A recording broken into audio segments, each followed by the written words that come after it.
ప్రభునందు దేవుని బిడ్డలారా, పరిశుద్ధ గ్రంథం నుండి ఒక వాక్యాన్ని చదువుకొని ప్రభు సహాయం కోరుకొని మనం వాక్యాన్ని ధ్యానం చేద్దాం. నెహెమ్యా గ్రంథం మొదటి అధ్యాయం, నెహెమ్యా గ్రంథం మొదటి అధ్యాయం 5వ వచనం. ఎట్లనగా, ఆకాశమందున్న దేవా యెహోవా, భయంకరుడవైన గొప్ప దేవా, నిన్ను ప్రేమించి నీ ఆజ్ఞలను అనుసరించి నడుచు వారిని కటాక్షించి వారితో నిబంధన స్థిరపరచువాడా. నేను మరలా చదువుతున్నాను. ఎట్లనగా, ఆకాశమందున్న దేవా యెహోవా, భయంకరుడవైన గొప్ప దేవా, నిన్ను ప్రేమించి నీ ఆజ్ఞలను అనుసరించి నడుచు వారిని కటాక్షించి వారితో నిబంధనను స్థిరపరచువాడా. చిన్న ప్రార్థన చేసుకుందాం. పరిశుద్ధుడైన మా తండ్రి, మీ ప్రేమ చేత కృప చేత ఈ గ్రామానికి మమ్మల్ని నడిపించి ఈ కూడిక ఏర్పాటు చేయడానికి కృప చూపించారు. మీరు ఎన్నుకున్న నిబిడలందరినీ ఈ ప్రాంతానికి మీరు నడిపించినారు. అందుకై స్తోత్రము చెల్లిస్తూ ఉన్నాను. ఇంతవరకు పాడుతుండగా మీ సన్నిధి నుంచారు ప్రభు. అల్పుణ్ణైన నేను నీ సన్నిధిలో నిలబడి నీ మాటలను వినిపించటానికి సిద్ధపడుతూ ఉండగా నన్ను మరుగు చేయండి. మీ శక్తి చేత, మీ ఆత్మ చేత నన్ను నింపండి. వచ్చిన నీ ప్రజలందరితోనూ నాతోనూ మీరే మాట్లాడమని మీ దయగల హస్తాలకు ఈ ప్రాంతాన్ని నన్ను సమర్పించుకుంటూ యేసు ప్రభు నామమున అడిగి వేడుకొనుచున్నాను తండ్రి, ఆమెన్. మనం చదువుకున్నటువంటి అధ్యాయం నెహెమ్యా గ్రంథం. చదువుకున్నటువంటి వచనంలో దేవా ఏమన్నాడు? ఆకాశమందున్న దేవా యెహోవా. ఎక్కడున్నాడు? ఆకాశమందున్న దేవా యెహోవా, నీవు భయంకరుడవైన గొప్ప దేవా. ఈ మాటలు ఎలా కనపడుతున్నాయంటే, ఎవరో ఒక వ్యక్తి దేవునితో ప్రార్థన చేస్తున్నట్టు మనకు కనబడుతున్నాయి. దేవునితోనే మాట్లాడుతున్నట్టు కనబడుతున్నాయి ఎఫెక్ట్స్. ఏమనంటే, దేవా, ఎవరిని పిలుస్తున్నాడు? దేవుని. ఎవరి వ్యక్తి అంటే, ఎవరి వ్యక్తి? చూడండి, మొదటి అధ్యాయంలోనే 11వ వచనం చివరి వచనంలో, నేను రాజునకు గిన్నె అందించువాడనై ఉంటిని. ఈ ప్రార్థన చేస్తున్నది ఎవరట? రాజుకు గిన్నె అందించేవాడట. రాజు దగ్గర రాజుకి ఏం చేస్తాడంట? ఏం గిన్నె అందిస్తాడు? ద్రాక్ష రసం లేకుంటే రసపు గిన్నెని రాజుకు అందించే వ్యక్తి. రాజు దగ్గర పరిచారకునిగా పనిచేసేటువంటి వ్యక్తి, రాజు సముఖంలో ఉద్యోగం చేసే వ్యక్తి దేవునికట ఏం చేస్తున్నాడు? ప్రార్థన చేస్తున్నాడు. ఏమని? ఆకాశమందున్న దేవా. ఏ రాజు కింద పనిచేస్తున్నాడు ఈయన? ఏ రాజు కింద పనిచేస్తున్నాడు? చూడండి, హకల్యా కుమారుడైన నెహెమ్యా యొక్క చర్యలు 20 సంవత్సరములో కిస్లేపు మాసమున నేను షూషాను కోటలో ఉండగా. ఏ రాజంట? చూడండి, షూషాను కోట. ఈ షూషాను కోట ఇప్పుడున్నటువంటి ఏ రాజ్యం అండి? ఇరాన్ లేకుంటే ఇరాక్. ఇప్పుడున్నటువంటి ఇరాను దేశం. ఆ దేశం చుట్టూ ఒక కోట ఉంది. ఆ కోటకు ఒక రాజు ఉన్నాడు. ఎవరా రాజు? అర్థహషస్తాను అంటే రాజు. ఆ రాజు దగ్గర ఒక వ్యక్తి పనిచేస్తున్నాడు. ఆ వ్యక్తి పేరే నెహెమ్యా. నెహెమ్యా అనగా అర్థం ఏంటంటే, దేవుడు యెహోవా ఓదార్పు. నెహెమ్యా అనే మాటకు అర్థం ఏంటండి? ఓదార్చేవాడు. దేవుడు ఓదార్చేవాడు. మరి దేవుడు ఓదార్చేవాడును పేరు కలిగినటువంటి ఈ వ్యక్తి దేవుని సముఖంలో ప్రార్థన చేసేటువంటి ఈ వ్యక్తి యొక్క ఉద్యోగం ఏంటయ్యా అంటే రాజు దగ్గర గిన్నె అందించే ఉద్యోగం. మరి గిన్నె అందించే ఈ వ్యక్తి ఎలా ఉన్నాడు? 2వ వచనంలో చూస్తే చూడండి, 2వ అధ్యాయం 1వ వచనంలో, అటు తర్వాత అర్తహషరాజు ఏలుబడి కాలమున 20వ సంవత్సరములో నీసాను మాసమందు రాజు ద్రాక్షారసము తాగవలనని చూచుచుండగా నేను ద్రాక్షారసము తీసుకుని రాజునకు అందించి తిని అంతకు పూర్వము ఎన్నడును అతని ఎదుట విచారముగా ఉండలేదు. ఈ వ్యక్తి గిన్నె అందించే వ్యక్తి ఎలా ఉన్నాడట? ముఖం చిన్నబుచ్చుకొని విచారంగా రాజు సముఖంలో ఉన్నాడట. ఎందుకు విచారంగా ఉన్నాడు ఈ వ్యక్తి? ఎక్కడున్నాడు అంటే ఇరాక్ దేశంలో ఉన్నాడు. మరి ఇరాక్ దేశంలో ఉన్నవానికి ప్రార్థనలు ఎలా వచ్చాయి? ఇరాక్ దేశంలో ఉన్నవానికి దేవుడెవరు అంటే ఈ వ్యక్తి ఎవరి పేరు పెడుతున్నాడు? ఆకాశమందున్న దేవా. ఎవరు నీవు? యెహోవా. ఇతను ఉన్న ప్రాంతానికి, ఇతను చేసే ప్రార్థనకి పొందికి లేదు. ఎవరి వ్యక్తి అంటే ఉంటున్నదేమో షూషాను కోట, అంటే బబులోను దేశానికి సంబంధించిన ప్రాంతం. ఆ ప్రాంతంలో ఉన్నవాడు ఎవరికి ప్రార్థన చేస్తున్నాడు? ఆకాశమందున్న యెహోవాకి ప్రార్థన చేస్తున్నాడు. ఎట్లా ప్రార్థన చేయగలడు అంటే ఈ వ్యక్తి యూదుడు. మరి యూదుడు ఎక్కడ వెళ్ళిపోయాడు అంటే మనకు కొంచెం బైబిల్ అర్థం కావాలంటే కొన్ని విషయాలు మనకు తెలియాలి. ఏంటి ఆ విషయం అంటే ఇశ్రాయేలు ప్రజలు యూదులు. మరలా ఏంటి ఇశ్రాయేలీలు యూదులు ఒకటి కాదా అని మనం అనుకుంటాం, అవునా కదా? ఇశ్రాయేలీలు యూదులు ఒకటా కదా చెప్పండి? ఎంతమంది ఒకటి అనుకుంటున్నారు? ఎంతమంది ఒకటి కాదనుకుంటున్నారు? ఇశ్రాయేలీలు యూదులు వేరు వేరా? ఇద్దరు ఒకటేనా అమ్మా? చెప్తే దేవుని బిడ్డలారా, యాకోబుకు 12 మంది కొడుకులు. 12 మంది కొడుకులను 12 గోత్రాలు అని పిలువబడ్డారు. యాకోబు యొక్క 12 మంది గోత్రికులను ఏమన్నారంటే ఇశ్రాయేలు ప్రజలు అన్నారు. ఏమన్నారు? ఇశ్రాయేలు ప్రజలు అన్నారు. ఈ ఇశ్రాయేలు ప్రజలకు ఒకే ఒక్క రాజు, మొట్టమొదటి రాజు సౌలు. సౌలు తర్వాత దేవుడు ఎవరిని ఎన్నుకున్నాడు? దావీదుని ఎన్నుకున్నాడు. దావీదు తర్వాత ఇశ్రాయేలు ప్రజలకు ఎవరు రాజు అయ్యారు? సొలొమోను రాజు అయ్యాడు. సొలొమోను తర్వాత ఇశ్రాయేలు ప్రజలకు ఎవరు రాజు అయ్యారు? రెహబాము రాజు అయ్యాడు. రెహబాము తర్వాత ఇశ్రాయేలు ప్రజలకు ఎంతమంది రాజులు ఉన్నారు? 2 రాజులు అయ్యారు. రెహబాము చేసిన పొరపాటును బట్టి దేవుడు రెహబాము చేతిలో నుండి 10 గోత్రికులను ఒక భాగం, 2 గోత్రికులను ఒక భాగం చేశాడు. 10 గోత్రికులనేమో ఇశ్రాయేలీలు అన్నారు, ఈ 2 గోత్రాల వారినేమో యూదులు అన్నారు. ఇప్పుడు రాజ్యం 2 భాగాలుగా చీల్చబడింది. 2 భాగాలకు 2 రాజులు వచ్చారు. మరి ఇశ్రాయేలీలకు ఉన్నటువంటి రాజులందరూ ఎలాంటి వారంటే విగ్రహారాధన చేసే రాజులు. యూదులకు ఉన్నటువంటి రాజులందరూ ఎవరంటే యెహోవా దేవుణ్ణి ఆరాధించేవారు. అందులో కొందరు మంచి రాజులు ఉన్నారు, కొందరు చెడ్డ రాజులు ఉన్నారు. ఇశ్రాయేలులకు ఉన్న రాజులందరూ చెడ్డ రాజులే. అయితే వీరు దేవుణ్ణి అనుసరించని నేరాన, దేవుణ్ణి వెంబడించని కారణం చేత ఈ ప్రజలందరినీ దేవుడు నెబుకద్నెజరుకి అప్పగించాడు. నెబుకద్నెజరుకి అప్పగించినప్పుడు వీరందరూ బానిసలుగా నెబుకద్నెజరు అనగా బబులోను దేశంలో వీళ్ళు చెల్లా చెదరైపోయారు. అనగా ఎవరి దేశానికి వారు, ఏ ఊరికి వారు, ఏ రాజు వచ్చి పట్టుకపోతే ఆ రాజు దగ్గరికి, ఏ కోటలోకి వెళ్తే ఆ కోటలోకి, ఏ మంత్రి వచ్చి వెళ్తే ఆ మంత్రి ఆ కోటలోకి వీళ్ళు బానిసలుగా పట్టబడ్డారు. అలా పట్టబడిన వారిలో యూదులు చాలా మంది పట్టబడి ఆ దేశంలో రాజు దగ్గర, రాణుల దగ్గర, ఆయా ప్రాంతంలో ఏం చేస్తున్నారు? ఉద్యోగాలు చేసుకుంటున్నారు. అలా ఉద్యోగం చేసుకుంటున్న వాడే ఈ నెహమ్యా రాజు దగ్గర ఆ ఉద్యోగం చేసుకుంటూ ఉన్నాడు.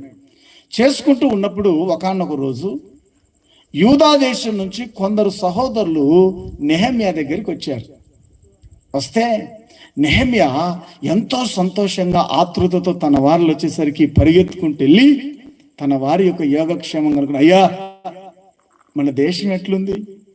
మన సహోదరులు అడున్నాడే, వాడు ఎలా ఉన్నాడు, మన మందిరం ఎలా ఉంది, మన ప్రాకారాలు ఎలా ఉన్నాయంటే వారు వచ్చి అన్నారు, నెహమ్యా ఇంకా నీకు తెలియలేదా, ఇంకెక్కడి ప్రాకారాలు అన్ని కూలిపోయాయి, గుమ్మాలు పడద్రోయబడ్డాయి, ప్రాకారాలన్నీ అగ్ని చేత కాల్చబడ్డాయి, ప్రజలందరూ చెరలోనికి కొట్టివేయబడ్డారు, నీ ప్రజలైన యూదులందరూ శ్రమలోను నిందలోను బాధపడుతున్నారయ్యా. ఇంకెక్కడ రాజ్యం, ఇంకెక్కడ ప్రజలు ఎలా ఉన్నారు, నిందగుండా వెళ్తున్నారు, శ్రమగుండా వెళ్తున్నారు, గుమ్మాలు పడద్రోయబడ్డాయి, ప్రాకారాలు కాల్చబడ్డాయి అన్న సంగతి విని నెహమ్యాకి ముఖం ఏమైపోయింది, విశారంగా మారిపోయింది.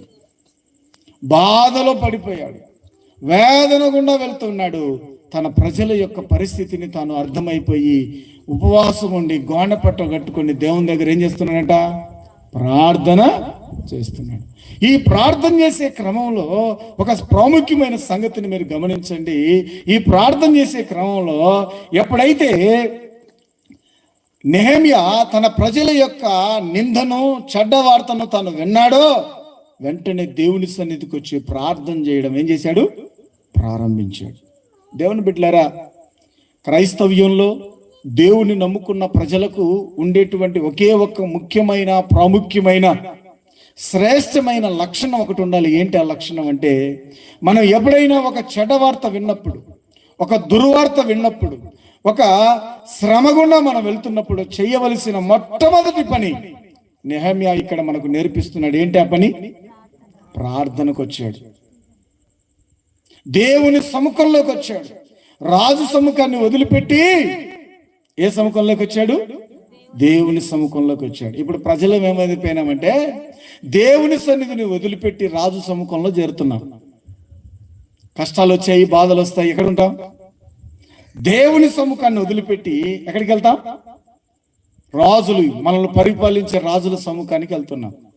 అయితే నెహమ్యా తన ప్రజలు కష్టాల్లో ఉన్నారు, బాధల్లో ఉన్నారు, వేదన గుండా వెళ్తున్నారు, నింద గుండా వెళ్తున్నారు, అవమానం గుండా వారు వెళ్తున్నారన్న సంగతి నెహమ్యా తెలుసుకొని రాజు సముఖం నుండి ఎక్కడికి వచ్చారు? దేవుని సముఖంలోకి వచ్చి దేవుని సముఖంలో ఉపవాసం ఉండి రాత్రింబగళ్ళు ప్రార్థన చేస్తూ ఉన్నాడు. ఎలా ప్రార్థన చేస్తున్నాడు? చేసే ప్రార్థన ఎలా ఉందో తెలుసా? ఆకాశమందున్న దేవా. దేవుడు ఎక్కడున్నాడట? ఎక్కడున్నాడట దేవుడు?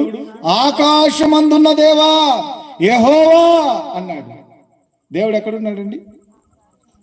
దేవుడు ఎక్కడున్నాడని కనుక్కున్నాడు? ఆకాశంలో ఉన్నాడని కనుక్కున్నాడు. మనం కూడా కష్టాలు వచ్చినప్పుడు, బాధలు వచ్చినప్పుడు, వేదనలు వచ్చినప్పుడు, నిందలు వచ్చినప్పుడు దేవుడిని ఎక్కడ కనుక్కుంటాం?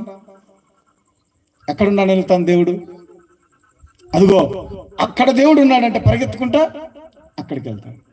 ఇదిగో దేవుడు ఇక్కడ ఉన్నాడు అంటే ఏం చేస్తాం? ఇక్కడికి వెళ్తాం. వారికి పిల్లల్ని ఇచ్చినారంటే ఆడికి వెళ్తాం. వాళ్ళకు రోగం పోయిందంటే అక్కడికి వెళ్తాం. అక్కడ దేవుడు ఉన్నాడంటే అక్కడికి వెళ్తాం. ఇక్కడ దేవుడు ఉన్నాడంటే ఇక్కడికి వెళ్తాం. అసలు దేవుడు ఎక్కడ ఉన్నాడండి?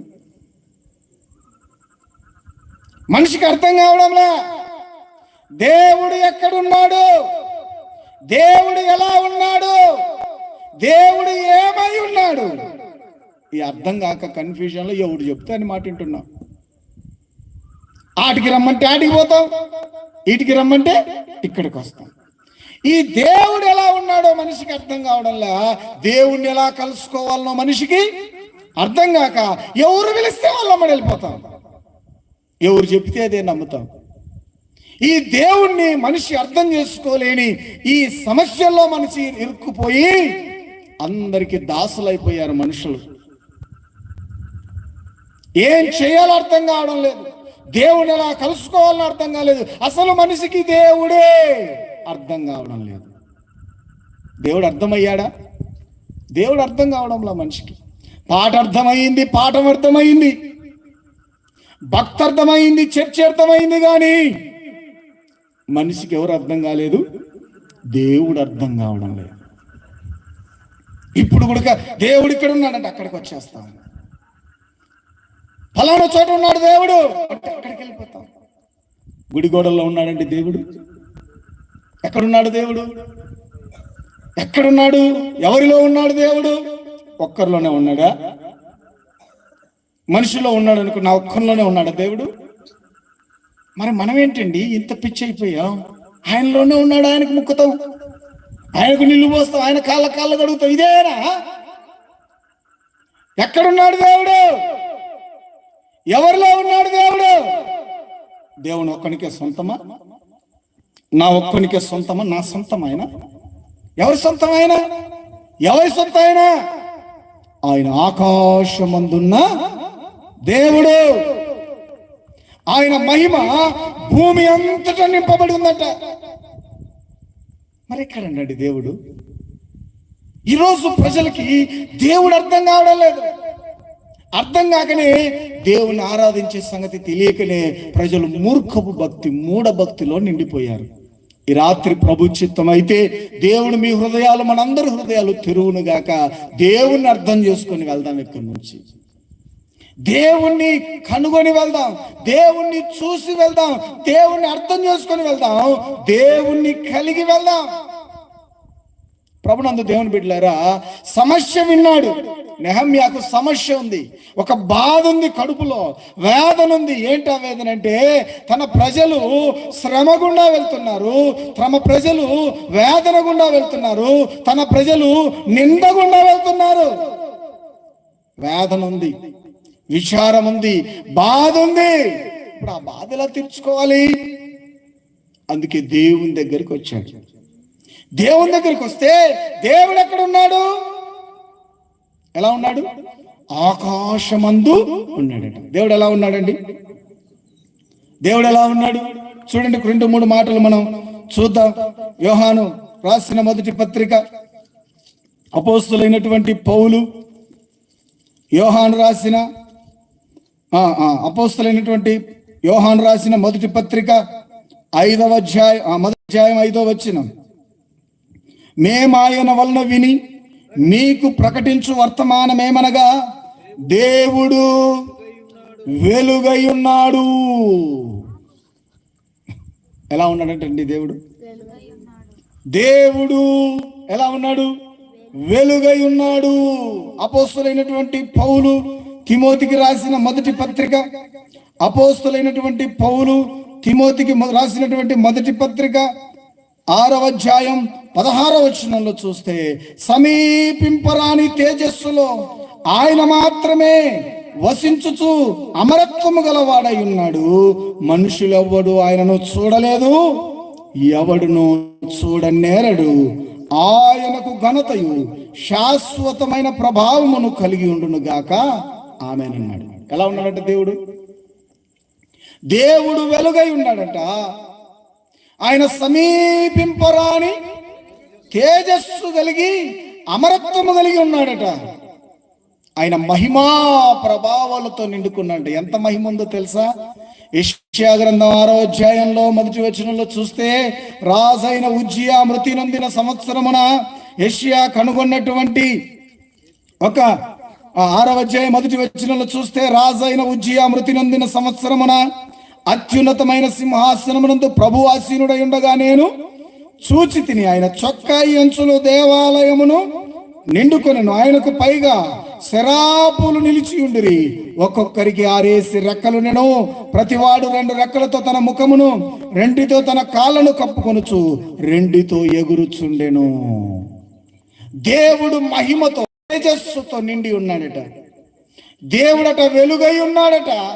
ఆయన మహిమతో నిండుకున్నాడట. ఆయన సమీపింపరాని తేజస్సు అట. ఎట్లాంటి తేజస్సు అంట ఆయనకున్నది? సమీపింపరాని తేజస్సు. మనం ఈ వెలుగును చూడగలుగుతున్నాం లేదా? చూడగలుగుతున్నాం. సూర్యుని వెలుగును మనం చూడగలమా? వెలుగును సూర్యునికి కన్నిటిని చూడగలమా? సూర్యుని చూడగలం కానీ సూర్యునిలోకి చూడలేం. ఎందుకు? ఆ వెలుగును చూసే అంత శక్తి మన కన్నులకు ఇంకా లేదు. సూర్యుని వెలుగును చూసేంత శక్తి మన కన్నులకు లేదు. కాబట్టి ఆ వెలుగును మనం చూడలేము. మరి సూర్యున్నే చూడలేకపోతే సూర్యుడిని సృష్టించిన దేవుని యొక్క తేజస్సు చూడగలమా? చాలా మంది వెలుగును చూసి దేవుని చూశారని భయపడిపోయారు. అయ్యో మేము దేవుని చూసాము, ఇంకా మేము బతకలేమనుకున్నారు. భక్తులు అలానే చెప్పారు. ఇంకా మనం చూస్తే దేవుని బిడ్డలారా, ఆ దేవుని యొక్క తేజస్సును మహిమను పట్టరాని పరిస్థితుల్లో ఆయన చుట్టూన్నటువంటి దేవదూతలు, ఒక్కొక్క దేవదూతకు 6 రెక్కలు ఉన్నాయంట. ఆ రెక్కలతో 2 రెక్కలతో ఏం చేసుకుంటున్నారు? కాళ్ళను కప్పుకున్నారు. 2 రెక్కలతో ముఖాన్ని కప్పుకున్నారు. 2 రెక్కలతో ఎగురుచూ ప్రభువుని స్తుతిస్తూ ఉన్నాయంట. యెహోవా సైన్యములకు అధిపతికి యెహోవా పరిశుద్ధుడు, పరిశుద్ధుడు, పరిశుద్ధుడు. సర్వలోకము ఆయన మహిమతో నిండి ఉందని గాన ప్రతిగానాలు చేస్తున్నారట. దేవదూతలు సైతం దేవుణ్ణి చూడలేక, ఆయన మహిమను తాళలేక, తేజస్సును కూడా గ్రహించలేక పక్కనే ఉన్నాయి దేవదూతలు, కానీ ఏం చూడలేకపోతున్నారు? మహిమను చూడలేకపోతున్నారు. వేడిని తట్టుకోలేక 2 రెక్కలతో ఒళ్ళు కప్పుకున్నాయి, 2 రెక్కలతో మొహం కప్పుకున్నాయి, 2 రెక్కలతో ఎగురుతూ నోరేం చేస్తుంది? ప్రభువుని స్తుతిస్తుంది. యెహోవా పరిశుద్ధుడు, యెహోవా పరిశుద్ధులని గాన ప్రతిగానాలు చేస్తున్నాయి. మరి మనం చదువుకున్నటువంటి వచనంలో నెహెమ్యాకు అర్థమైందంటే, ఆకాశమందున్న దేవుడు ఎలా ఉన్నాడు? పరిశుద్ధునిగా ఉన్నాడు. ఆకాశమందున్న దేవుడు ఎలా ఉన్నాడు? వెలుగుగా ఉన్నాడు. ఇంకా మనం చూస్తే దేవుని బిడ్డలారా, అదే యోహాను రాసిన మొదటి పత్రిక, యోహాను రాసిన మొదటి పత్రిక చూడండి. మొదటి పత్రిక 4వ అధ్యాయం 8వ వచనంలో దేవుడు ఎలాంటి వాడట? ప్రేమ స్వరూపి, ప్రేమ లేనివాడు దేవుణ్ణి ఎరుగడు. ఇది ఏంటి? నెహమ్యా ఎక్కడున్నాడు? నేను చెప్పే వాక్యానికి అర్థమేముంటుందా? కొంచెం ఆలోచన చేయండి, ఆగండి, నేను చెప్తాను. నెహమ్యా తను బాధలో ఉన్నాడు, ఇరుకులో ఉన్నాడు.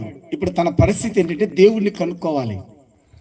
తన వారిని విడిపించేవారు, శ్రమలో నుండి, దుఃఖంలో నుంచి, వేదంలో నుంచి విడిపించే దేవుడు తనకు కావాలి. ఆ దేవుడు ఎక్కడున్నాడు? ఆకాశంలో ఉన్నాడు.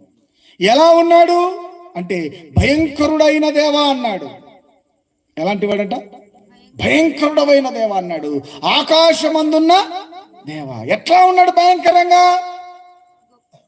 ఆయన గొప్ప దేవుడట, మహిమ కలిగిన దేవుడు, వెలుగై ఉన్న దేవుడు, పరిశుద్ధమైన దేవుడు.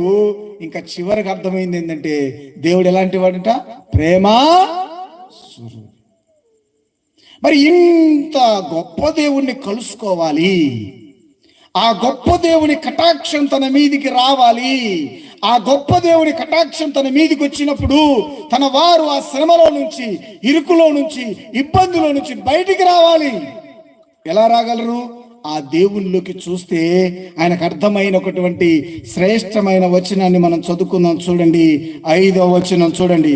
దేవా, ఎట్లనగా ఆకాశమందున్న దేవా, యెహోవా, భయంకరుడైన గొప్ప దేవా, నిన్ను ప్రేమించి నీ ఆజ్ఞలను అనుసరించి నడుచు వారిని కటాక్షించి వారి నిబంధనతో స్థిరపరచువాడా. ఈ మాట చదవండి. ఏమన్నాడు? నిన్ను ప్రేమించి నీ ఆజ్ఞను అనుసరించి నడుచు వారికి ఏం చేస్తావంట? నిన్ను ప్రేమించి నీ ఆజ్ఞను అనుసరించి నడుచు వారికి నువ్వేం చేస్తావంట? కటాక్షించి నిబంధనను స్థిరపరుస్తావు.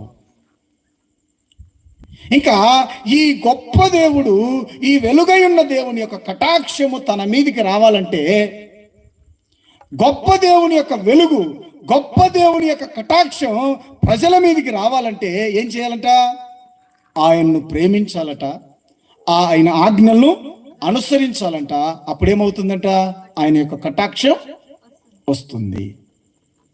నెహెమ్యా బూడిద పూసుకొని, గోనెపట్ట కట్టుకొని, ఉపవాసం ఉండి ప్రార్థన చేస్తూ ఉంటే నెహెమ్యాకు అర్థమైంది ఏంటంటే, ఇంత గొప్ప దేవుణ్ణి మనం పొందుకోవాలంటే ఏం చేయాలన్నాడు? ఆయన ఆజ్ఞలు అనుసరించాల్సిందే. ఆయనని అప్పుడే ఆయన యొక్క కటాక్షము పొందుకుంటాం. మరి దేవుని బిడ్డలారా, ఓ సంగతి కనుక్కోండి. ఏంటంటే దేవుని యొక్క మహిమ, దేవుని యొక్క కటాక్షం ప్రజల మీదకి రావాలంటే ఏం చేయాలి? మనందరికీ ఉన్నటువంటి ప్రశ్న. దేవుని యొక్క మహిమ, దేవుని యొక్క కటాక్షం నీ మీదికి నా మీదికి రావాలంటే ఏం చేయాలి? కటాక్షం కొరకు మనం ఏం చేస్తాం? దేవుని యొక్క మహిమను పొందుకోవడానికి మనం ఏం చేస్తాం? కానుకలు ఇస్తాం. దేవుని మహిమను పొందుకోవడానికి మనం ఏం చేస్తాం? ఉపవాసాలు ఉండమండి. దేవుని ఎట్లా కొనుక్కోవాలని చూస్తాం? దేవుణ్ణి కొనడానికి, దేవుణ్ణి యొక్క ప్రత్యక్షం పొందడానికి మన నానా యాగిరులు, ప్రయాసలు పడుతున్నామా లేదా చెప్పండి. ఈరోజు మనం ఇంతసేపు కూర్చుని దేవుని మాటలు ఎందుకు వింటున్నామో తెలుసా? దేవుని యొక్క కటాక్షం మన మీదికి రావాలని. ఇప్పుడు దేవుని యొక్క కటాక్షం నీ మీదికి నా మీదికి రావాలంటే ఏం చేయాలి? బాగా పాట పాడాలి, అంతేనా? బాగా ప్రార్థన చేయాలి, అంతేనా? బాగా వాక్యం చెప్పాలి, అంతేనా? లేకుంటే కోరినంత అందరికంటే మించి డబ్బు ఇవ్వాలి. దేవుణ్ణి డబ్బుతో కొనగలమా? దేవుణ్ణి దహన బలులిచ్చి ఆయన యొక్క కటాక్షాన్ని పొందుకోగలమా? చెప్పండి. చాలా మంది ప్రయత్నం ఏంటంటే దేవుణ్ణి కొనుక్కోవడానికి, మంచి కానుకలు ఇచ్చి ఉన్నతమైన స్థానంలో కూర్చోవడానికి ప్రయత్నం చేస్తాం. ఎందుకు? మంచి కానుక ఇచ్చామంటే దేవుడు ఏం చేస్తాడు? ఆయన కటాక్షం మన మీద చూపిస్తాడని భ్రమ. మనుషులు దేవుణ్ణి కొనడానికి ప్రయత్నం చేస్తున్నారంటే అందరికీ భోజనాలు పెట్టి దేవుని కటాక్షాన్ని పొందాలి, లేకుంటే ఒక మంచి మందిరం కట్టి దేవుని కటాక్షాన్ని పొందాలి, లేకుంటే ఏదైనా మంచి కార్యం చేసి దేవుని కటాక్షాన్ని పొందాలి. ఇది మనిషి చేసే ఆలోచన. మరి దేవుని బిడ్డలారా, ఇక్కడ నెహమ్యా కనుగొన్నటువంటి ఆలోచన ఏంటి అని మనం కనుక చూస్తే చూడండి, 7వ వచనంలో, నీ చెవి యొగ్గి నీ నేత్రములను తెరిచి నీ సన్నిధిని దీవారాత్రములు నీ దాసులైన ఇశ్రాయేలు పక్షమున నేను చేయు ప్రార్థన అంగీకరించుము. నీకు విరోధముగా పాపము చేసిన ఇశ్రాయేలీయుల కుమారుల దోషము నేను ఒప్పుకొనుచున్నాను. నేనును నా తండ్రి ఇంటి వారును పాపము చేసి ఉన్నాము. నీ ఎదుట బహు అసహ్యముగా ప్రవర్తించితిమి. నీ సేవకుడైన మోషే చేత నీవు నిర్ణయించిన ఆజ్ఞలను, కట్టడలను, విధులను మేము గైకొనకపోతిమి. నీ సేవకుడైన మోషేతో నీవు సెలవిచ్చిన మాటను జ్ఞాపకమునకు తెచ్చుకొనుము. అదేమనగా, మీరు అపరాధము చేసిన యెడల జనములలోనికి మేము చెదరగొట్టుదును. అయితే మీరు నా వైపు తిరిగి నా ఆజ్ఞలను అనుసరించి నడిచిన యెడల భూదిగంతముల వరకు మీరు తోలివేయబడినను అక్కడ నుండి సహా మిమ్మును సమకూర్చి నా నామమును ఉంచుటకు నేను ఏర్పరచుకొనిన స్థలమునకు మిమ్మల్ని రప్పించదనని నీవు సెలవిచ్చితివి కదా. అంటే ఆయన అంటున్నాడు, అయ్యా నీవు చెప్పావు కదా, ఎప్పుడైతే మేము నీ మాట వినకుండా నీకు విరోధంగా మేము పనిచేసినప్పుడు, నీకు అసహ్యంగా మేము ప్రవర్తించినప్పుడు నువ్వు మమ్మల్ని చెదరగొడతానన్నావు. చెదరగొట్టావు, చెట్టు కుక్కరం పుట్ట కుక్కరం అయిపోయావు. అయితే నువ్వు మోషకు ఒక మాట చెప్పావు, ఏంటంటే మేము మరలా నీ వైపు తిరిగితే, మేము ఎక్కడున్నా, ఏ మూలకు చెదరగొట్టబడిపోయినా, ఏ ప్రాంతంలో ఉన్నా మమ్మల్ని ఏం చేస్తానన్నావు? అందరినీ సమకూర్చి ఒక చోట కూర్చోబెట్టి అక్కడ నీ నామాన్ని నీవేం చేస్తావు? ఘనపరుస్తావు అని చెప్పావు కదా. నీవు మమ్మల్ని అందరినీ మరలా సమకూరుస్తావు, మరలా మమ్మల్ని ఏం చేస్తావు? నీ నామాన్ని అక్కడి నుంచి ఘనపరుచుకుంటానని చెప్పావు కదా. ఎప్పుడు? మేము నీ వైపు తిరిగినప్పుడు. ఇప్పుడు నేను తిరుగుతున్నా. ఏమని? నేను, నా ఇంటివారు, నా తండ్రి అయిన యాకోబు కుమారులు ఇశ్రాయేలు అందరం నీ ఎదుట ఏం చేశాం? పాపం చేశాం. ఎట్లా? అసహ్యకరంగా ప్రవర్తించాం. దేవుని దగ్గర చూడండి ఎట్లాంటి ప్రార్థన చేస్తున్నాడు. దేవుణ్ణి యొక్క కటాక్షం పొందుకోవడానికి నెహెమ్యా పడుతున్నటువంటి తపనను, తాపత్రయాన్ని మీరు గమనించండి. దేవుణ్ణి పొందుకుని, దేవుని యొక్క కటాక్షాన్ని పొందుకునే మార్గం గురించి ఆలోచన చేయండి. మన ఆలోచన విధానాలను మార్చుకోండి. దేవుణ్ణి పొందే పద్ధతిని కనుక్కోండి. దేవుణ్ణి స్వతంత్రించుకునే మార్గాన్ని తెలుసుకోండి. దేవుని యొక్క కటాక్షాన్ని పొందుకునే మార్గాన్ని వినండి, గ్రహించండి. అది మీ జీవితంలో అలవాటు చేసుకోండి. నెహెమ్యా ఏం చెప్తున్నాడంటే, అయ్యా నీ కటాక్షం మా మీదకి ఎప్పుడు వస్తుందంటే మేము నీ వైపు తిరిగినప్పుడు. నీ వైపు మేము తిరిగామనుకోండి, నువ్వెలాంటి వాడివి? పరిశుద్ధుడు. నీవెలాంటి వాడివి? ప్రేమ గలవాడు. మేమేమైపోయాం? చెట్టుకొకరం పుట్టకొకరం అయిపోయాం. నీవేమో ప్రేమస్వరూపివి. మాలో ఏం లేదు, ఏం లేదండి, ప్రేమ లేదు. ఎక్కడ పోయింది ప్రేమ? దేవుని బిడ్డలారా, ఓ తండ్రికి ఒక కొడుకున్నాడు. ఆ కొడుక్కి తండ్రి అంటే చాలా ప్రేమ. ఓ రోజు తండ్రి కింద పడితే కొడుకు కళ్ళ నుంచి నీళ్ళు వస్తున్నాయి. తండ్రి పని చేసుకుంటుంటే కింద పడ్డాడు. కింద పడితే ఆ కొడుక్కి కళ్ళ నుంచి నీళ్లు కారుతున్నాయి. ఏడవకరా అంటే కూడా ఏడుపు ఆపుకోలేక దుఃఖంతో ఏడుస్తున్నాడు. నోట్లో నుంచి మాట కూడా రావడం లేదు. ఎందుకంటే తండ్రి కింద పడేది కొడుకు చూసేసరికి కొడుకులో దుఃఖం ఆగడం. ఏడుస్తున్నాడు, వెక్కి ఏడుస్తున్నాడు. చాలా మంది వెళ్ళి, అబ్బాయి ఏం కాదులేరా, ఏడవద్దని ఓదార్చడానికి ప్రయత్నం చేసిన ఓదార్పు నొల్లన్నంత దుఃఖాన్ని పంటి నిండా బిగబట్టుకొని ఏడుస్తున్నాడు ఆ పిల్లోడు. ఆ పిల్లోనికి ఎందుకు అంత ఏడుస్తున్నాడు ఆ పిల్లోడు? ఏమా ఎందుకు ఏడ్చాడు? ఆ తండ్రి మీద ఆ కుమారునికి ఏముంది? ప్రేమ ఉంది, చాలా ప్రేమ ఉంది. కాబట్టి ఏం చేశాడు? పెరిగాడు, పెద్దవాడయ్యాడు, వివాహమైంది. అదే తండ్రి మంచాన్ని పడ్డాడు. అరే అబ్బాయ్ అంటే ఏమంటున్నాడు తెలుసా? చాలే ఊరుకో, ఎప్పుడు నన్ను పిలుస్తుంటావు అన్నాడు. కాలు ఇరిగిందిరా, ఆసుపత్రి కన్నా వెళ్ళి చూయించరంటే, బా ఎప్పుడు నసేనా, నొప్పి ఉంటుందిలే, ముసలోనైనాక నొప్పులు రాకుండా ఉంటాయా? ఏం లేదు. ఇప్పుడు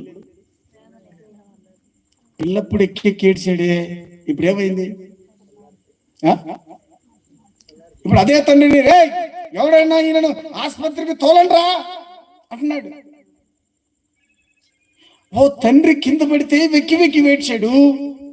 ఇదే తండ్రి ఇప్పుడు మంచానుంటే ఈ వ్యక్తికి ఏం లేదు, యాడికి ప్రేమ?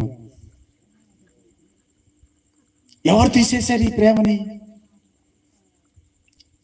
ఎవరు తీశారమ్మా?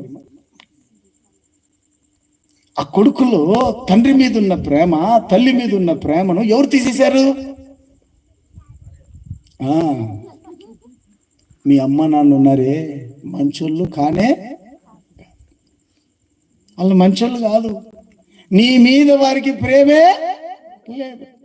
అంత అక్కకే పెట్టుకుంటున్నాడు, మీ అక్కకే, అంత చిన్నోనికే పెడుతున్నాడు. నీ మీద ఏడుంది ప్రేమ? నీకు రూపాయి చూపియడు. ఎక్కి ఏడ్చినోనికి ఈ మాటలన్నీ ఎక్కిస్తుంటే ఏమయ్యాడు? ఇంట్లో నుంచి ఏం పోయింది? ప్రేమ పోయింది. ఏమొచ్చింది? ఏమెక్కింది? పోయిందేంటి? ప్రేమ. ఎక్కిందేంటి? ఏమంటున్నాడు? అన్నాడు. ఎక్కి ఏడ్చినోడు నోర్మైరా అంటున్నాడు. ఎవరు ప్రేమను దొంగిలించారు? ప్రేమను తీసేసింది ఎవరు చెప్పండి? ఏం తెలియనట్టు చూస్తున్నారు.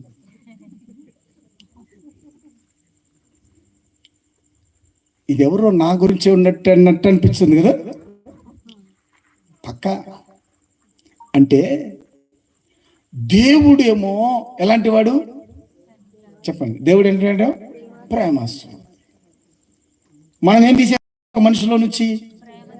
ప్రేమను తీసేస్తున్నాం. అంటే దేవుని యొక్క స్వరూపాన్ని మనం ఏం చేస్తున్నాం? తీసేస్తున్నామా లేదా? ఇప్పుడు ఆ వ్యక్తిలో ఏం లేదు. ఇప్పుడు ప్రేమ లేని వాడిని చేసింది ఎవరు? భార్య. ఇప్పుడు వాడు కొచ్చి కొడతాడు, వాడు తాగుతాడు. అది తట్టుకోలేక ఎప్పుడైతే ప్రేమ ఇడిపోయిందో ఇప్పుడు అందులో ఏం లేదండి. ఇప్పుడు ఆయనలో ఏం చేస్తాడు? వీడు బాధ్యత ఉంటుంది ఆయనకి. ప్రేమ వెళ్ళిపోయింది, వీళ్ళు ఏమొస్తుంది? ద్వేషం వస్తుంది. ఈ ద్వేషం నీ మీదకే మలుతుంది. నా మొగుడికి నా మీద ప్రేమే లేదంట. ఒక ఆమె వచ్చింది, ప్రార్థన చేయమంటుంది. ఏమంటే, అన్నా నా భర్త గురించి ప్రార్థన చేయన్నా, బలంగా ప్రార్థన చేయమన్నది.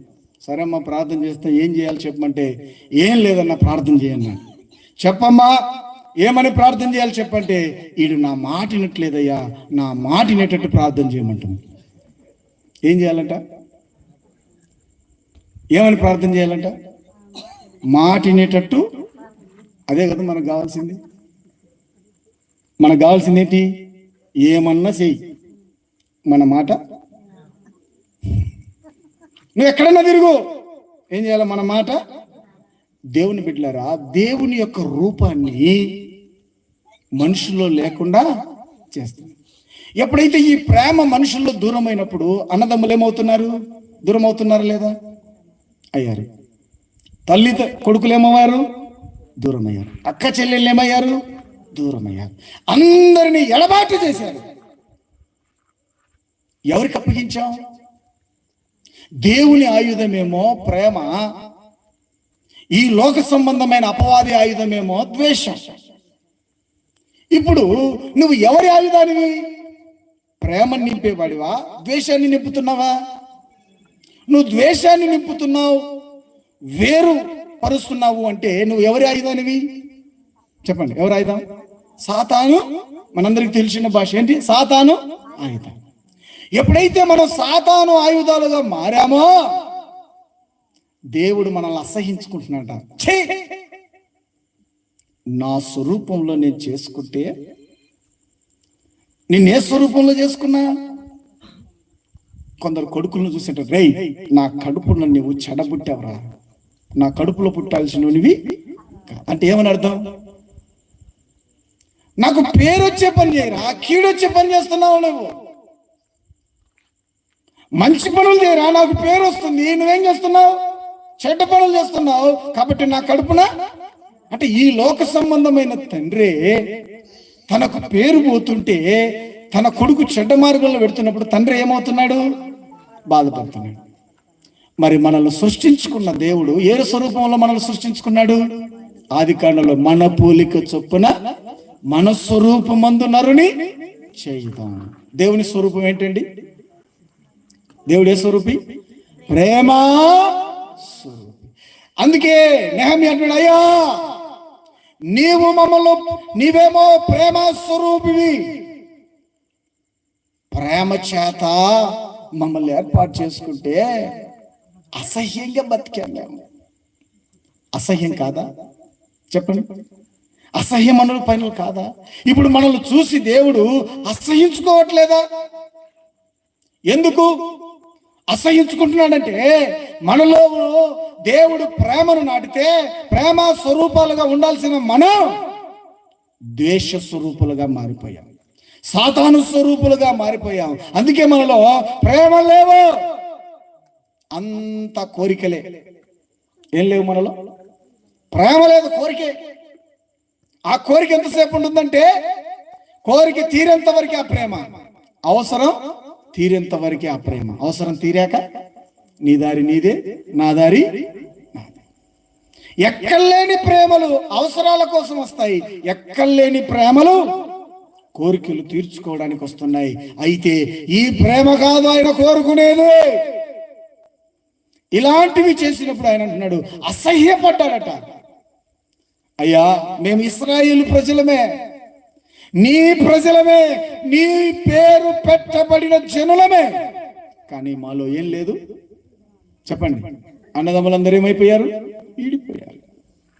ఎప్పుడైతే ప్రేమ మన నుంచి దూరమైందో దేవుడు చెదరగొట్టాడట వారిని. జాగ్రత్త, దేవుడు వాడిని ఏం చేశాడట? చెదరగొట్టాడు. ఎవరికి అప్పగించాడు? ఇశ్రాయేలు ప్రజలను అన్యుల రాజైన నెబుకద్నెజరుకు అప్పగించాడు. మిమ్మును మీరు పరిపాలన చేసుకోండిరా, మీకు ఒక రాజును పెట్టుకోండిరా, రాజును పరిపాలన చేసుకోమని రాజును పెట్టి రాజ్యాన్ని అప్పగిస్తే మీరేం చేశారు? రాజ్యాన్ని కాస్త రాజు మీదికి తిరగబడి రాజ్యాన్ని పాడు చేసుకుని శత్రు చేతిలో ఏమయ్యారు? బానిసలయ్యారు. శత్రు చేతులు ఏమయ్యారు? బానిసలయ్యారు. మనకు అర్థం అవ్వాలంటే, ఓ అమ్మాయి, ఇద్దరు కూతుర్లు ఉన్నారు ఆమెకి, ఒక కొడుకు ఒక బిడ్డ.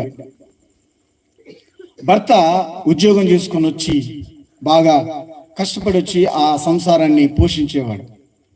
ఈమె ఏం చేసిందంటే, ఒకరోజు తన దగ్గరికి ఇంటి పక్కన వేరే వేరే ఊరికి వెళ్ళి ఉద్యోగాలు చేసుకునేటప్పుడు పక్కింటి వ్యక్తులు పరిచయం అయినప్పుడు ఆ వ్యక్తులతో అక్రమ సంబంధం పెట్టేసుకుంది.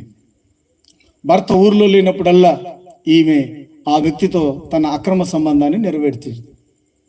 కొద్ది రోజులకి భర్త ఏమైపోయాడంటే చేదైపోయాడు. ఇంకా వాడిని ముఖం చూడాలన్నా, వాళ్ళకి నీళ్ళు ఇవ్వాలన్నా ఈయనకేం లేదు, మనసు రావడం లేదు. అంటుంది, రే నేను చూస్తేనే నాకు అంటుంది. ఎవరు చూసి? భర్తను చూసి. అదే భర్తతో ఇద్దరు పిల్లలను కనింది, అదే జీతంతో బ్రతుకుతుంది. కానీ భర్త అంటేనే విరక్తిగా మాట్లాడుతుంది. ఏం పోయింది మీ పిల్లల నుంచి? ఎవడొచ్చాడు? వానికి వచ్చాడు. వాని మీదనేమో వానికి ఆమ్లెట్లు వేస్తుంది, గుడ్లు వేస్తుంది, అన్ని చేసి పెడతా దానికి. వాడు మంచి ఈయన ఇక్కడేమో ద్వేషం, వాడేమో చూపిస్తున్నాడు ప్రేమ చూపిస్తుంటే, ఇంకా కొద్ది రోజులకి ఏం చేసిందంటే పిల్లల్ని తీసుకొని వస్తే నువ్వు నాతో రావద్దన్నాడు. ఒక్కదానివే రమ్మంటే ఒక్క తెలిపోయింది అంతా. వీడు పిల్లల్ని తీసుకొని వాళ్ళ అత్తమామ గారికి చెప్పారు, చూడమ్మామ నీ బిడ్డ వెళ్ళిపోయిందంటే వాళ్ళు కూడా చెప్పి చూస్తే వాళ్ళ మాట కూడా వినలే. తల్లిదండ్రుల మాట వినలేదు, భర్త మాట వినలేదు. వాంతు పోయింది. పోయిన 2 సంవత్సరాలకి వాడు త్రాగడం మొదలు పెడుతున్నాడు, కొట్టడం మొదలు పెడుతున్నాడు. త్రాగుతున్నాడు, తంతున్నాడు, 2 చేస్తున్నాడు. వాడు ఏం చేస్తున్నాడు? తాగుతున్నాడు, తంతున్నాడు.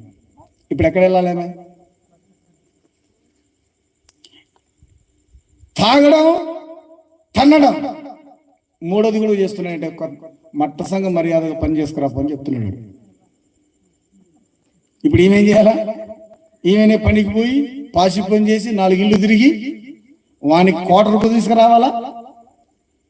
ఈమె తినడానికి తీసుకురావాలా? అరిచ్చే తంతాడు.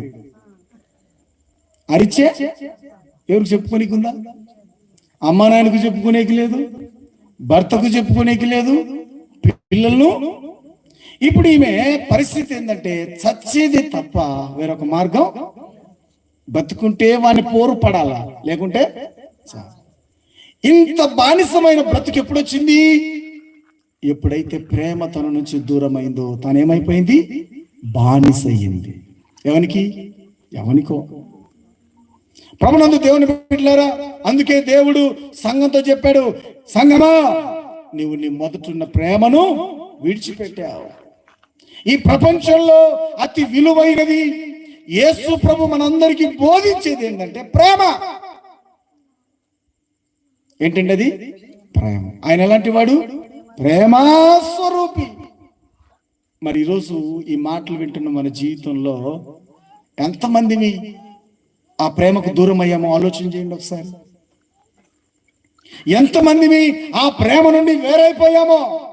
ప్రేమ ఛాయలు మనలో లేవు, ద్వేషపు ఛాయలు, పాపపు ఛాయలు మనలో ఉన్నాయి. అందుకే మనం బానిసలుగా మారిపోతున్నాం. అందుకే తండ్రి మాటినాం, తల్లి మాటినాం, అన్న మాటినాం, కొడుకు మాటినాం, మనం ఎవరి మాట వినాం. నువ్వెవరు మాకు చెప్పేదంటాం, అవునా కదా? చెప్పండి. ఎప్పుడైతే ఎవరి మాట వినకపోతామో, తల్లిదండ్రుల మాట వినకపోతామో, మనం ఏమవుతున్నాం? పాడైపోతున్నాం. ఆ చిన్న కుమారుడు తనకొచ్చే ఆస్తంతా తీసుకున్నాడు, దూరదేశానికి వెళ్ళాడు. దుర్వ్యాపారం వల్ల తన ఆస్తంతా ఏం చేసుకున్నాడు? పాడు చేసుకున్నప్పుడు అక్కడ ఏమొచ్చింది? కరువు. ప్రేమకు దూరం అయితే వానికి ఏమొచ్చింది? కరువు. ఇశ్రాయేలు ప్రజలు దేవుని ప్రేమకు దూరమయ్యారు, బబులోను రాజుకు బానిసలయ్యారు.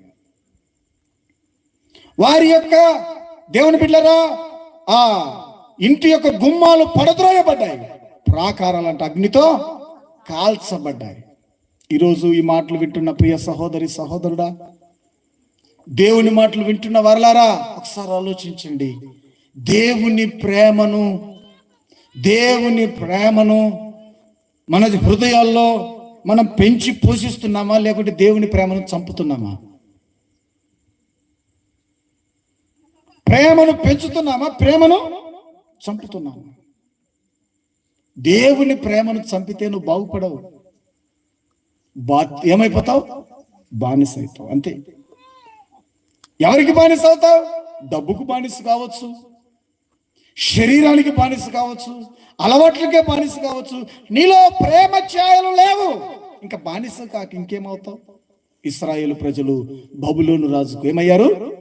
బానిసలయ్యారు. అయితే దేవుని బిడ్డలారా, ఇక్కడ మనం చదువుకున్నటువంటి అంశంలోనికి మనం వస్తే, ఆ ఇశ్రాయేలు ప్రజలు చెదిరిపోయారు. చెదిరిపోతే దేవుని దగ్గరికి వచ్చి నెహెమ్యా అంటున్నాడు, అయ్యా మా తప్పు మాకు అర్థమైంది, నా తప్పు నాకు అర్థమైంది. ఏంటంటే మేము నీ యెడల అసహ్యంగా ప్రవర్తన చేశాం, నీకు విరోధంగా పనిచేశాం, కేవలం నీకే విరోధంగా పనిచేశాం, నీకు అసహ్యాన్ని పుట్టించాం, నేను పాపం చేశాం, నన్ను క్షమించమన్నాడు. దేవుని బిడ్డలారా, దేవుని యొక్క కటాక్షాన్ని పొందుకోవడానికి అతి ప్రాముఖ్యమైన కారణం ఒకటే, ఏంటంటే నీవు నీ పాపములు ఒప్పుకొనిన యెడల ఆయన నమ్మదగిన వాడు, నీతిమంతుడు గనక మన ప్రతి పాపమును కడిగి ఆయన ఏం చేస్తాడు? పవిత్రపరుస్తాడు. పాపాన్ని ఒప్పుకోవడానికంటే మించిన పశ్చాత్తాపం మరొకటి లేదు. దేవుణ్ణి దేనితో నువ్వు బంధించగలవు? యాకోబు ప్రార్థన చేస్తున్నట్టు రాత్రంతా ప్రార్థన చేస్తుంటే ప్రభు మాత్రం అక్కడి నుంచి వెళ్ళిపోలేకపోతున్నాడంట. రే వదలరా, నన్ను వదిలిపెట్టండి ఆయన అంటున్నాడు. నువ్వు నన్ను ఆశీర్వదించితే గాని నేను నిన్ను వదలను. ఆయన అన్నాడు, అప్పుడు నీ పేరేంటి? అప్పుడేమన్నాడు? నా పేరు యాకోబు అన్నాడు. అంతకుముందు తండ్రి దగ్గర ఏం పేరు చెప్పాడు? ఎవరు వచ్చావు? అరే నాన్నా నాన్నా ఆహారం తెచ్చాను నాన్నా అంటే, రే ఇది స్వరమేమో యాకోబు గానిలాగుంది, ఎవరు నీవు అంటే ఆయన అన్నాడు, నేను నాన్నా నీ పెద్ద కుమారుడైనా ఏశావును అన్నాడు. ఎవరు? ఏం పేరు చెప్పాడు? ఎవరి పేరు చెప్పాడు? అన్న పేరు చెప్పాడు. ఎవరిడు? యాకోబు. అయితే నేను నాన్న ఏశావును అన్నాడు. ఇప్పుడు దేవుడు అన్నాడు, రే నీ పేరేంటంటే ఏమన్నాడు? నా పేరు యాకోబయ్యా అన్నాడు. ప్రభునందు దేవుని బిడ్డలారా, దేవుని యొక్క కటాక్షాన్ని నువ్వు ఎప్పుడు పొందుకుంటావంటే, నీ ఉన్నతమైన నీ స్థితిని ఉన్నది ఉన్నట్టుగా ప్రభు దగ్గర, ప్రభువా నేను పాపిని అని నువ్వు ఎప్పుడైతే ఒప్పుకుంటావో అప్పుడే ఆయన కటాక్షాన్ని పొందుకుంటావు. దేవుని కటాక్షం మన మీదకి రావాలి అంటే నువ్వు పాపి అని గ్రహించాలి. దేవుని కటాక్షం నీ మీదకి రావాలి అంటే నీవు దోషివి అన్న సంగతి తెలియాలి నీకు. అది నీకు అర్థం కాకపోతే దేవుణ్ణి మనం కనుక్కోలేము. నువ్వు పాపి అన్న సంగతి నీకు అర్థం కాకపోతే దేవుడు అర్థం కాడు నీకు. ఎన్ని గుడులు తిరిగినా నీకు అర్థం కాడు. దేవుని ఎంతసేపు ఉన్నా నువ్వు ప్రార్థన చేయి, పెన్నుకు ప్రార్థన చేయించుకుంటాం, బుడ్డికి ప్రార్థన చేయించుకుంటాం, బాటలకు ప్రార్థన చేయించుకుంటాం, బట్టలకు ప్రార్థన చేయించుకుంటాం. బట్టలకు కూడా ప్రార్థన చేయాల్సిందే, అవునా కదండి? ఏంటికి? దేనికమ్మా? బట్టలకు. ఇంకా మనం ఏం చేస్తామంటే బైక్ కొన్నా ప్రార్థనే. బైక్ ఏముంటుంది? ప్రార్థన. తాగి నడిపితే నువ్వైనా కింద పడతావు, నేనైనా కింద పడతావు. బైక్ నడిపిస్తుంది అన్న. నేను ప్రార్థన చేసినా తాగినోడు నడిపితే యాక్సిడెంట్ అవుతుందే కదా? ఎవరు ప్రార్థన చేసినా అవుతుందే కదా? ఏం శేఖరన్న? తాగి నడిపితే ప్రార్థన చేసిన బైక్ ప్రార్థన మనిషిగా కావాల్సింది. ఇంకా మనిషి మాయలో ఉన్నాడు. ఇంకా మాయలు మానండి, వాస్తవానికి రండి. మాయలు మర్చిపోండి. దేవుడు వెలుగై ఉన్నాడు, ఆయనలో చీకటి ఎంత మాత్రమున లేదు. ఇంకా మాయలు వదిలిపెట్టండి, వాస్తవానికి రండి. ఆయన నీ అంతరంగంలోకి చూస్తున్నాడు. అందుకన్నాడు, అయ్యా సామ్యూయల్, నువ్వు మనుషులు పైరూపాన్ని ఎప్పుడు పైరూపాన్ని చూస్తావేంటయ్యా? యోవాబు గాడు ఎత్తుంటేనే పొడుగుంటేనే నువ్వు ఎప్పుడు ఎత్తోడిని చూసుకుంటావు, పొడుగోడిని చూసుకుంటావు. వాడు కాదు, ఇంకొకరిని పిలుస్తున్నాడు. ఆయన అన్నాడు, మనుషులు పైరూపాన్ని చూస్తారు కానీ నేను అంతరంగాన్ని చూస్తాను. అంతరంగంలో ఏముంది? ఆయనకు కావాల్సింది ఏంటి? అంతరంగం. అంతరంగంలో నెహెమ్యా అంటున్నాడు, నేనే కాదు నా పితరులు కూడా పాపం చేశారు, వారి పక్షాన్ని నేను ఒప్పుకుంటున్నాను, నేను పాపం చేశాను, నేను ఒప్పుకుంటున్నాను, ఇప్పుడు నీ వైపు తిరుగుతున్నాను, నన్ను కరుణించమన్నాడు. దేవుడు పట్టుకున్నాడు. ఇంకా నేను నీ వైపు తిరుగుతున్నాను ప్రభువా. ఇంతవరకు లోకం వైపు తిరిగాను, లోకాశల వైపు తిరిగాము, ఇప్పుడు నీ వైపు తిరుగుతున్నానంటే దేవుడు దొరికాడా దొరకలేదా నెహెమ్యాకి? చెప్పండి, దొరికాడా దొరకలేదా? దొరికాడు. నీవు దేవుని వైపు తిరిగితే దేవుడు నీకు దొరుకుతాడు. నీవు దేవుని వైపు, మనస్సును దేవుని వైపు తిప్పకుండా, నువ్వు ఏదంటారు చూడండి, మనం ఎంత తిరిగినా మనసు దేవుని వైపు తిరగకపోతే దేవుడు మనకు దొరకడు. నెహెమ్యాకు దేవుడు దొరికాడు. దేవుడు నెహెమ్యాకు కనికరించాడు, కటాక్షం చూపించాడు. నెహెమ్యా మొహం మార్చుకుంటే, తన జనులు బాధపడుతున్నారని, తన జనులు నిందలో ఉన్నారన్న సంగతి నెహెమ్యా విని ముఖం విచారంగా ఉంటే రాజు పిలిచింటాడు. రాజు అంటే, నెహెమ్యా ఎందుకు అలా ఉన్నావు? రోజు ఇలా ఉండవే, ఎందుకు నీ ముఖం ఈరోజు ఇట్లుందంటే, ఏం చెప్పమంటావయ్యా? నా ప్రజలు ఇలా ఉన్నారంటే నీకేం కావాలో చెప్పు, నీకేం కావాలో చెప్పు, నేను తీరుస్తానంటే. ఆయన అన్నాడు, నేను వెళ్ళి ఇశ్రాయేలు ప్రజలు నేను సమకూర్చి నేను గోడలు కట్టాలి, మందిరం నిర్మించాలి, నాకు సెలవు ఇప్పయ్యా, నేను వెళ్తానంటే వెళ్ళమని ఉత్తర్వు వచ్చింది. దేవునికి స్తోత్రం కలుగును గాక. గట్టిగా దేవునికి స్తోత్రం చెబుతాం. ప్రభునందు దేవుని బిడ్డలారా, దేవుని యొక్క కటాక్షం నెహెమ్యా పొందుకోవడానికి గల కారణం ఏంటి? నెహెమ్యా యొక్క హృదయం దేవుని వైపు తిరిగి. నెహెమ్యా దేవుణ్ణి కనుగొన్నాడు. దేవునిలో ఏముంది చెప్పండి? ప్రేమ. దేవునిలో ఏముంది? వెలుగు. దేవునిలో ఏముంది? పరిశుద్ధత. మనలో లేనిదేంటి? ప్రేమ లేదు, వెలుగు లేదు, పరిశుద్ధత. ఈ మూడు మనలో లేవు. ఇప్పుడు దేవుడు కావాలంటున్నాం, వస్తుందా అండి? ఇప్పుడు ఒక పొట్టేలు కోసి మాంసం కొచ్చి పెడితే దేవుడు వస్తాడండి? వస్తాడా? పొట్టేళ్ళ మాంసం ఆయనకి ఇష్టమా? రక్తం ఆయనకి ఇష్టమా? నీ కానుకలు ఆయనకి ఇష్టమా? నీ డ్రెస్సులు ఆయనకి ఇష్టమా? ఏమిష్టం ఆయనకి? ఇవన్నీ దేవునికి ఇష్టమైంది ఒకటే, ఆయనను పట్టుకోగలిగింది ఒకటే. నువ్వు ఆయన నీకు దొరికేది ఒకే ఒక చోట. ఎక్కడంటే, నీవు నీ హృదయాన్ని, ప్రభువా నేను పాపిని అని నెహెమ్యా ఎప్పుడైతే దేవుని వైపు తిరిగాడో దేవుడు తనకు దొరికాడు. అందరూ లేచి నిలబడి మన మనస్సులో దేవుని వైపు తిరుగుదాం.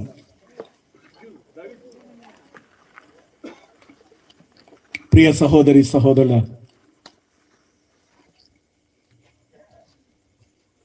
ఇంతవరకు దేవుని మాటలు విన్నావు కదా. దేవుడు ఎక్కడున్నాడు? ఎలా ఉన్నాడు? నెహెమ్యా ఎలా దేవుని యొక్క కటాక్షాన్ని పొందుకున్నాడు? నువ్వు గమనించావు కదా.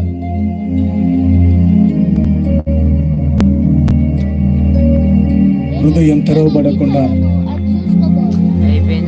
నీలో ఉన్న పాపాన్ని నువ్వు ఒప్పుకోకుండా, పశ్చాత్తాపడకుండా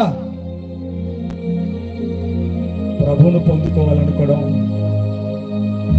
అసాధ్యం. అది సాధ్యమయ్యే పని కాదు. ప్రియ సహోదరి సహోదరు, ఆయన ప్రేమాస్వరూపుడు,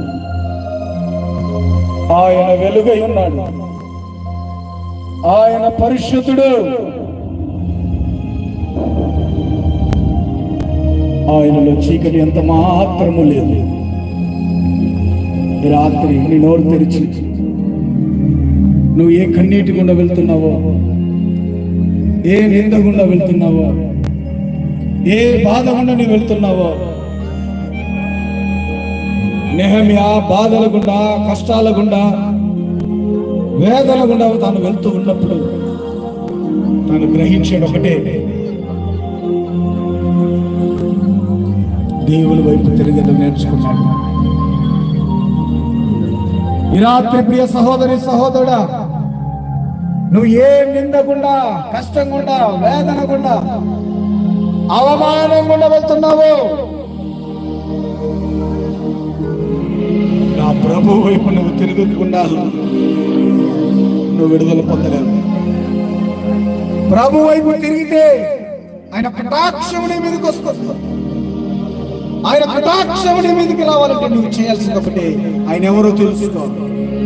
ఆయన మాటలకు లొంగేవాడు కాదు, పెదాలకు లొంగేవాడు కాదు, డబ్బుకు లొంగేవాడు కాదు, బంగారుకు లొంగేవాడు కాదు, దహన బలులకు లొంగేవాడు కాదు. నీ పాపాన్ని నువ్వు ఒప్పుకుంటే ఆయన నిలబడతాడు. నువ్వు పాపాన్ని గ్రహిస్తే ఆయన నిలబడతాడు. దావీదు కుమారుడా, యేసు నన్ను కరుణించమని కేకలు వేసినప్పుడు నిలిచాడు. ఈ రాత్రి ప్రభు వైపు చూసి, ప్రభువా ప్రభువా నన్ను కరుణించమని హృదయం తెరిచి అడగలవా? ఒకసారి ప్రభువా నన్ను కనికరించు. నిన్ను దేహంతో కొనలేనయ్యా, నా మాటలతో కొనలేనయ్యా, నా హృదయంతో మాత్రమే కొనగలనయ్యా. నా హృదయాన్ని తెరుస్తున్నాను, నేను పాపిని. మాటలతో మోసం చేస్తాను, చేతలతో మోసం చేస్తాను, నేను పాపిని. నన్ను కరుణించయ్యా, నన్ను కరుణించయ్యా. నీ వైపు తిరుగుతున్నా, నా అవమానాన్ని కొట్టి, నా నిందను కొట్టి, నా శ్రమను కొట్టి, నా పాపమును కొట్టి వేడుకుంటాను. వేడుకుంటే ప్రభు కనికరం చూపిస్తాను. ఎవరు మౌనంగా ఉండకండి. 2 నిమిషాల్లో మనం వెళ్ళిపోతున్నాం. కళ్ళు మూసుకోండి, హృదయాలు తెరవండి, ప్రభుతో మాట్లాడండి. ప్రభు నన్ను కనికరించు. నెహెమ్యా చెప్పాడు కదా, నేను పాపిని. మనము మన పాపాలు ఒప్పుకునేడు, ఆయన నమ్మదగిన వాడు, నీతిమంతుడు కనుక మన ప్రతి పాపాలు కలిగి పవిత్రపరుస్తాడు, నిత్య జీవనిస్తాడు, నిత్య రాజ్యానికి నడిపిస్తాడు. దయగల ప్రభువా, ప్రేమగల తండ్రి, ఎందరైతే తమ హృదయాల్లో పశ్చాత్తాపడుతున్నారో, పాపిమని గ్రహిస్తున్నారో మీరు చూస్తూ ఉన్నందుకై స్తోత్రము చెల్లిస్తూ ఉన్నాను. నెహెమ్యాను కటాక్షించినట్లుగా ఈ రాత్రి ఎంతమంది అయితే తమను తాము ఒప్పుకొని పాపమును విడిచిపెడుతున్నారో వారందరినీ కటాక్షిస్తున్నందుకై స్తోత్రము చెల్లిస్తున్నాను. నీ కటాక్షము కలగొట్ల మీద చూపిస్తున్నందుకై స్తోత్రము చెల్లిస్తున్నాను. నీ కటాక్షము మా మీద ఉంచినందుకై స్తోత్రము చెల్లిస్తున్నాను. నా ప్రభు కనికరించండి, విడుదల దయచేయండి, పాపము నుండి, శాపము నుండి విడిపించండి, నిత్య జీవానికి వారసులుగా చేయమని యేసు ప్రభు నామమున అడిగి వేడుకొనుచున్నాము తండ్రి. ఆమేన్, ఆమేన్. అందరికి వందనాలు. మనం కూర్చుందాం.